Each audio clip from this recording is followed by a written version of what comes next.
Greetings. We continue our study of 1 Peter 2, 4 through 8 on the subject of the Rock of Ages, God's eternal plan. We're looking at the first major point. Upon this rock is God's eternal plan. We've looked at the first major subpoint, the living stone. The second one, that he was chosen of God or elected. And 3, that he was a sure foundation. Today we begin the fourth major subpoint of that first major point, and that's the term a chief cornerstone. The term foundation, chief cornerstone, and head of the corner are closely related. They're all building or architectural terms. Jesus Christ is represented in scriptures to be all three. We've already considered him as the sure foundation, so now we'll consider him as the chief cornerstone and the head of the corner. The Rock of Ages is a symbol for the security of the believers. The Rock of Gibraltar has been used by the Prudential Company as a symbol of their strength and security for many years. This rock called Gibraltar sits on the western entrance of the Mediterranean Sea, south of Spain on a peninsula. Gibraltar is a limestone rock 2.5 miles long and 3/4 of a mile wide and 1,400 feet high. But Jesus Christ, the Rock of Ages, will far outshine Gibraltar in splendor when he appears as that, and I quote from Daniel, stone cut out of the mountain without hands, end quote, to smite the kingdoms of the world. He is that stone which grows to be a mountain, that is a government, which fills the whole earth, according to Daniel 2:35 and 45. There's an old hymn that we sing entitled The Solid Rock, and it says, "My hope is built on nothing less than Jesus' blood and righteousness.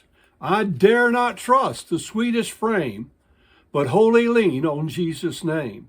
On Christ, the solid rock, I stand. All other ground is sinking sand.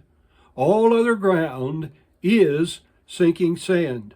When darkness seems to hide his face, I rest on his unchanging grace. In every high and stormy gale, my anchor holds within the veil.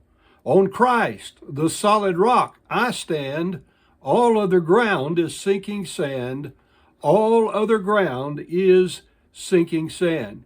His oath, his covenant, his blood support me in the whelming flood.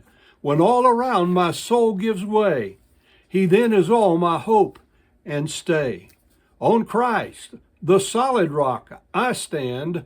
All other ground is sinking sand. All other ground is sinking sand. When he shall come with trumpet sound, oh, may I then in him be found, dressed in his righteousness alone, faultless to stand before the throne. On Christ, the solid rock, I stand. All other ground is sinking sand. All other ground is sinking sand. The phrase used in here in 1 Peter 2:6 can be translated a foundation stone, a cornerstone, the chief cornerstone. The word refers either to a massive cornerstone placed at the upper corner of the building in order to bind the walls firmly together, or it can refer to the keystone in the middle of an archway, according to the linguistic key, page 751. The imagery, no doubt, is drawn from the practice of Oriental kings, and notably Solomon, to employ foundation stones of enormous size and weight at the corners of buildings.